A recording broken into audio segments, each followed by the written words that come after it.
নাম কি তোমার? ও ভাই আকবর। হ্যাঁ আকবর, আলী আকবর। ধরো উঠো কি আলী আকবর। আসসালামু আলাইকুম সম্মানিত শ্রোতামণ্ডলী, যারা সিলেটি স্টার ইউটিউব চ্যানেলে আছেন সবাইকে স্বাগতম জানাচ্ছি এবং বাউল ইকরামউদ্দিন পেজ থেকে সবাইকে স্বাগতম জানাচ্ছি। আমি ইকরামউদ্দিন। আশা করছি সবাই ভালো আছেন এবং সুস্থ আছেন। যে ভিডিওটার জন্য, যে প্রমাণের জন্য, যে মানুষটির জন্য যথা বাংলাদেশ সিলেটবাসী অপেক্ষায় ছিল, যে নিউজের জন্য যে তাকে ধরা হবে, সেই রায়হান হত্যার প্রধান আসামি এসআই আকবর ভূঁইয়াকে গ্রেপ্তার করা হয়েছে। ইতিমধ্যে সোশ্যাল মিডিয়ায় ভিডিওগুলি ভাইরাল হয়েছে। তার ভিডিওটি ধরার যে ভিডিওটি আমি শেয়ার করছি আপনাদের সাথে, আপনারা থাকুন। সারা ভিডিও জুড়ে অবশ্যই আপনারা দেখবেন, তারপরে আপনাদের সাথে কিছু কথা বলবো। হাল্লা করিও না, বর্ডার দিকে আমিও বর্ডারও মুখ বান্ধ দিব তোমার আবার হাল্লা করলে গুলি আছে ওদিকে বর্ডার সব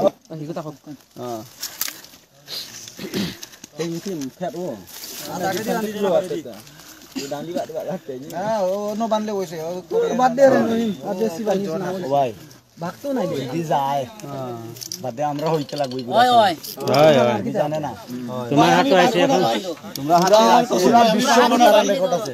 আমি ভাগবো না ভাই, আল্লাহর বাসি 10,000 এর লাগি 10,000 লাগি বহু চুপচাপ কিছু তো না হালা করে না 10,000 লাগি আমি তোরে হালা করে না 10,000 লাগি তোরা মানুষ মরে তোমার এইজন না মারি ফেলাই কয়জন 50 60 জন ওলা করে নি সামনে দাও এটা নেট না নেট আমি তোমারে বানানোর ব্যবস্থা করছি।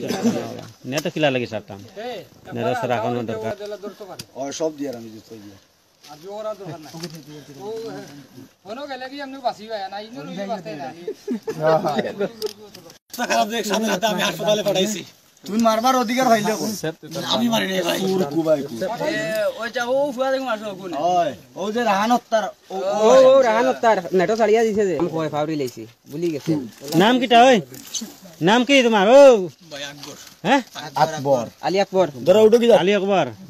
12 বছর ঘুরে উঠো লাই লাই উঠো, পানির বোতল গুলো হচ্ছে না হেরান লাগ টানিও না পানি পানি পানি বড় পানি লাগতো না ভাই, এমনি আমার না যাও যাও পানি পানি বোতল পানি দাও না, বলা বলা যাও এগো আনছে বোতল আনলো হলো তুমি লো পানি ভরায় দাও না, মারতো না বড় বড় পানি ভরাও আচ্ছা লাগি তাহলে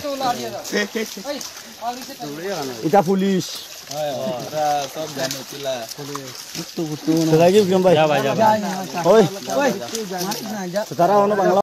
এখন আপনারা দেখলেন ভিডিও সহ দেখলেন। অনেকে বলছেন যে তাকে নাকি পুলিশ গ্রেপ্তার করেছে। আসলে আপনারা তো ভিডিওতে দেখলেন যে জনতার হাতে সে আটক হয়েছে। এটা সম্ভবত আমি জানি না, সীমান্ত এলাকায় যদি হয় তাহলে সিলেটের খানাইঘাট এলাকার সীমান্ত এরকমই হতে পারে। বাট অনেকে নিউজ দিচ্ছেন যে ডিবি পুলিশের হাতে গ্রেপ্তার বা পুলিশের হাতে গ্রেপ্তার। এটা আপনারা নিজের চোখে দেখলেন যে এখানে জনতাই তাকে আটক করেছে, গণধুলাই দিয়ে তারা আকুতি মিনতি, সেটা আপনারা দেখেছেন। হয়তো তার চাইতে আরও বড় এবং বেশি আকুতি মিনতি করেছিল আমাদের সিলেটের রায়হান। একটা কথা এখানে বলি, সারা সিলেটবাসীর যে একটা মানে অভিশাপ, এটা যাবে কোথায়? তারপর তার মায়ের যে একটা আহাজারি ছিল, এটা যাবে কোথায়? আল্লাহ দেখেন, মানে কোনো না কোনোভাবে আমরা জানতাম যে এটার মানে আটক হবে বা ধরা হবে বা কোনো না কোনো সময় সে এমনিতেই মানুষের হাতে হোক আর পুলিশের হাতেই হোক ধরা পড়বে। তো আমার কথাটা হচ্ছে, এখানে যারা ধরেছেন, যে জনতা ধরেছে তাকে, এখানে হয়তো মানে টোটালি সুস্থ আছে। আপনারা ইতিমধ্যে ভিডিওতে দেখলেন সুস্থ আছে, তাকে এভাবে মারা হয় নাই। এবং অনেকে বলছেন, এখানে যারা ধরেছেন এই ভাইয়েরা বলছেন হয়তো পুলিশের কাছে গেলে সে জীবিত এবং সুস্থ থাকবে, এখানে থাকলে মানে জনতার হাতে থাকলে সে সুস্থ থাকবে না, তাকে হয়তো মেরে ফেলা হবে বা তাকে গণধুলাই দেওয়া হবে। আপনারা একটা জিনিস চিন্তা করেন, গরিবের দেব কি সুন্দর চেহারার মানুষ ছিল, এখন দেখেন মানে সে বনে জঙ্গলে থাকতে বেড়াতে হ্যাঁ, আপনার মানে চোখের, তারপরে আপনার মুখের, তার ফেসের এবং তার দাড়ি সমস্ত লম্বা হয়ে গেছে। আমরা একটা জিনিস অনেকে অনেক কথা বলেছিলাম যে অবাক হওয়ার মতো একটা কাণ্ড, অবাক হওয়ার মতো একটা জিনিস যে পুলিশ এতদিন ধরে তাকে, সে কোথায় পালিয়ে গিয়েছে, মানে তাকে মানে পুলিশ পর্যন্ত খুঁজে পায় নাই। তার কারণটা হলো একটাই, সে ছিল পুলিশ, পুলিশ হওয়ার কারণেই কিন্তু তাকে পুলিশেই মানে খুঁজতে আপনার অক্ষমতা। আর সে কোথায় ছিল, তার ডাটা এবং তার নেটওয়ার্ক কানেকশনটা সে এমনিভাবে আপনার মানে বিচ্ছিন্ন করে রেখেছিল। তো যাই হোক, উপরওয়ালার উপরে তো আর কোনো কিছু থাকতে পারে না, আল্লাহর মেহেরবানি।